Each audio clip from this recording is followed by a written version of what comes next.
রাতে মোহাম্মদপুরে সেনাবাহিনীর বিশেষ অভিযানে আটক করা হয়েছে অতিরিক্ত ডিআইজি বিপ্লব কুমার সরকারকে। মোহাম্মদপুরের জেনেভা ক্যাম্পে সেনাবাহিনীর অভিযানে ডিএমপি যুগ্ম কমিশনার বিপ্লব কুমারকে গ্রেফতার করা হয়েছে। স্থানীয়দের সংবাদের ভিত্তিতে মোহাম্মদপুর চানমিয়া হাউজিংয়ে সাবেক ডিসি বিপ্লব কুমারের বাড়িতে অভিযানে যায় সেনাবাহিনী ও পুলিশের যৌথ দল। খবর ছিল বাড়িটিতে বিপ্লব অবস্থান করছেন। এবং সর্বশেষ জানাবো, স্পেন থেকে সাবেক আইজিপি বেনজির আহমেদের রাষ্ট্রবিরোধী ষড়যন্ত্র, থাকছে বিশেষ প্রতিবেদন। এতক্ষণ শুনছিলেন সংবাদ শিরোনাম, এখন থাকছে বিস্তারিত। আওয়ামী নাঠিয়াল বিপ্লব কুমার সরকারের মুখোশোন্মোচন। আওয়ামী লীগ সরকারের পুরোটা সময় জুড়ে অপকল্পের মধ্য দিয়ে সমালোচিত হন ঢাকা মেট্রোপলিটন পুলিশ ডিএমপি যুগ্ম কমিশনার বিপ্লব কুমার সরকার। সরকার পতনের পর তিনি নিরাপদ স্থানে পালিয়ে গেছেন বলে গুঞ্জন ছড়ায়। আবার কেউ কেউ বলছে ক্যান্টনমেন্টে সেনা পাহারা আছেন তিনি। বিএনপি তৎকালীন সংসদ সদস্য জয়নুল আবেদিন ফারুককে লাথি মেরে ব্যাপক সমালোচনার মুখে পড়েন তিনি। এরপর থেকে পুলিশের বিভিন্ন দায়িত্ব পেয়ে থাকেন সে সময়ের মোহাম্মদপুর জোনের এসি বিপ্লব কুমার। তিনি পুলিশের বড় পদ পাওয়ার পর একের পর এক অপকর্মের মধ্য দিয়ে জনগণের বিনাশভাজন হন। কে এই বিপ্লব কুমার সরকার, জানতে হলে আমাদের একটু পেছনে ফিরে যেতে হবে।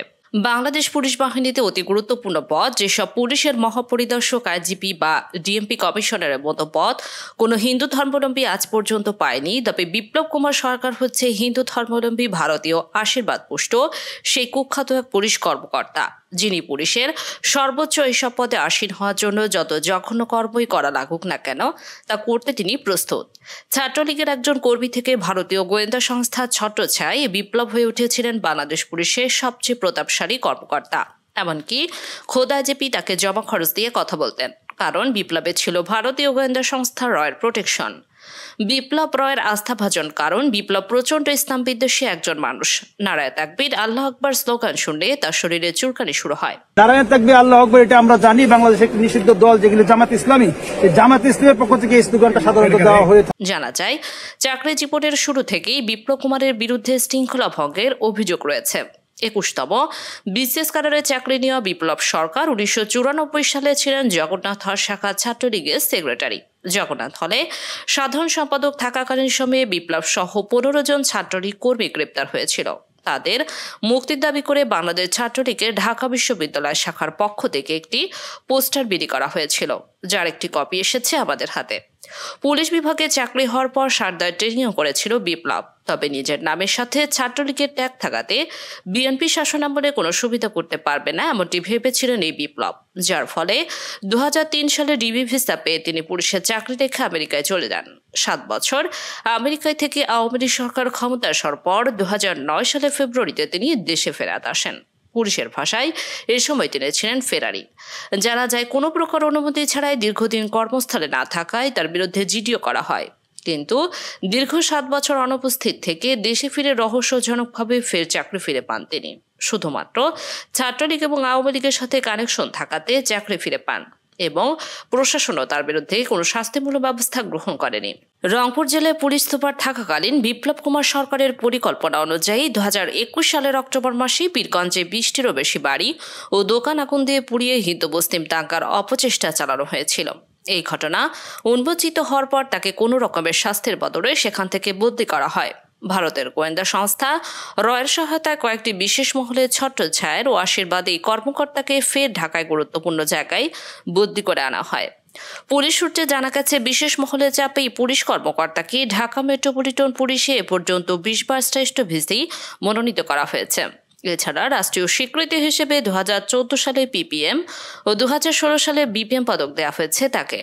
ছাত্র জনতার অবিস্মরণীয় গণঅভ্যুত্থানে শেখ হাসিনার সরকার পতনের আগেও নিজেকে উজাড় করে ছাত্র আন্দোলন বন্ধ করতে গুম খুন গণহত্যার নেতৃত্ব দিয়েছে এই বিপ্লব কুমার সরকার।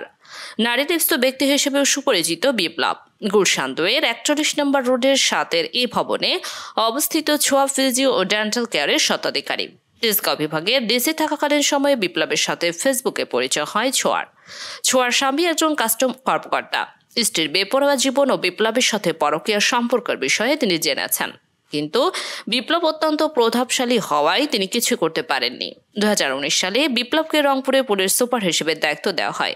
তখন তাদের নিয়মিত যোগাযোগে কিছুটা বাধা সৃষ্টি হয়। তবে ঢাকায় পুনরায় বদলি হওয়ার পর আবারও পূর্ণ উদ্যমে পরকীয়া প্রেমের সাথে অবৈধ সম্পর্ক চালিয়ে যেতে থাকেন লম্পট বিপ্লব কুমার সরকার। বিপ্লব সরকারি গাড়ি ঢাকা মেট্রো খ 11755-2 করে ছোঁয়ার সাথে তার কর্মস্থলে দেখা করতে যান।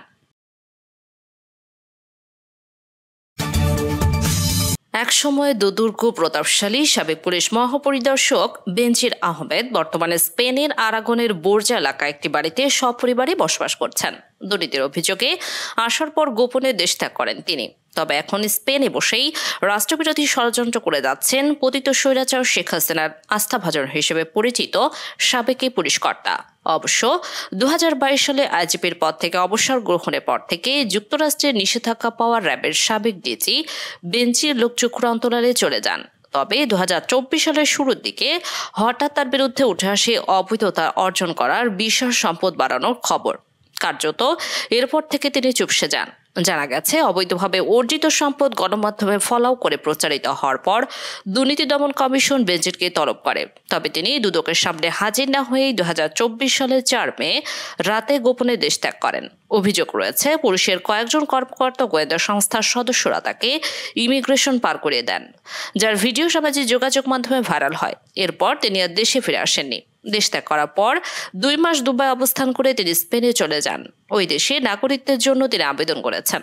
দুর্নীতির অভিযোগে মাথায় নিয়ে বিদেশে চলে যাওয়ার পর মাস 6 নীরব থাকলেও গত বছরের 5 আগস্ট স্বৈরশাসক শেখ হাসিনার পতনের পর তিনি আচমকা সরব হয়ে ওঠেন। বিদেশে চলে যাওয়ার পর তার ভেরিফাইড ফেসবুক অ্যাকাউন্টটি লক করা ছিল। চাকরি থেকে অবসরে যাওয়ার পর ফেসবুকে তিনি নিয়মিত হলেও দুর্নীতির অভিযোগ আসার পর আর কোনো পোস্ট দেননি। কিন্তু শেখ হাসিনা ভারতে পালিয়ে যাওয়ার পর তিনি নতুন করে সরব হন। স্পেনে বসে রাষ্ট্রের বিরুদ্ধে বিভিন্ন প্রতিষ্ঠান ও সংস্থাকে তিনি উস্কানি দিচ্ছেন। আওয়ামী লীগের বিভিন্ন অঙ্গ সহযোগী সংগঠনের সঙ্গে ভার্চুয়ালি যুক্ত হয়ে তিনি উস্কানিমূলক কর্মকাণ্ড চালাচ্ছেন। তার অনুসারী পুলিশ ও গোয়েন্দা সংস্থার সদস্যদের সঙ্গে যোগাযোগ করে সরকারকে অসহযোগিতা করার পরামর্শ দিচ্ছেন। গত ফেব্রুয়ারি মাসে তার 2টি অডিও ভাইরাল হয়। 8 ফেব্রুয়ারি তার এই কর্মকাণ্ডের প্রতিবাদ জানিয়েছে পুলিশ সার্ভিস অ্যাসোসিয়েশন। 6 ফেব্রুয়ারিতে ভাইরাল হওয়া এক অডিওতে বেনজিরকে বলতে শোনা গেছে, আওয়ামী লীগ যখন সংগঠিত হবে তখন পুলিশের উপস্থিতি আপনাদের সামনে থাকবে, এতে কোনো সন্দেহ নেই। এই অডিওতে বেনজির বলেন, বিএনপি ও এরশাদ আমলে অনেক এমপি পুলিশের মধ্যে তাদের লোক ঢুকিয়েছিলেন। এইসব লোক এখনো রয়েছে, যারা নিজেদের পার্টির সঙ্গে যুক্ত এবং রাজনৈতিক কাজের সঙ্গে যুক্ত। তার এই অডিও প্রকাশের পর পুলিশের মধ্যে তীব্র প্রতিক্রিয়া লক্ষ্য করা গেছে। পুলিশ সার্ভিস অ্যাসোসিয়েশন তার প্রেস বিজ্ঞপ্তিকে বেনজিরকে ফ্যাসিস্ট সরকারের পলাতক ও দুর্নীতিগ্রস্ত পুলিশ কর্মকর্তা বলে অভিহিত করে। এই মন্তব্যের তীব্র নিন্দা প্রতিবাদ জানিয়েছে। কলকাতার পলাতক আওয়ামী লীগ নেতাদের যে জুম মিটিং অনুষ্ঠিত হয়েছে, সে জুম মিটিংও বেনজির উপস্থিত ছিলেন। সেখানে তিনি 13 মিনিট বক্তব্য দেন। এছাড়া কলকাতার পলাতক সাবেক ডিএমপি কমিশনার ও জুলাই হত্যাকাণ্ডের অন্যতম মাস্টারমাইন্ড হাবিবুর রহমানের সঙ্গে তিনি জুম মিটিং করেছেন। হাবিবুর রহমান কলকাতায় পালিয়ে গেলেও পুলিশের মধ্যে অস্থিতিশীল পরিবেশ সৃষ্টি করতে সক্রিয় রয়েছেন। বেনজির র্যাবের ডিজি থাকাকালীন সময়ে কথিত মাদক বিরোধী অভিযানে ক্রসফায়ারে নিহতের ঘটনায় দেশ ও বিদেশে সমালোচনার সৃষ্টি হয়। কক্সবাজারে আলোচিত একরামুরের ক্রসফায়ারের ঘটনাও ঘটেছিল বেনজির র্যাবের ডিজি থাকার সময়।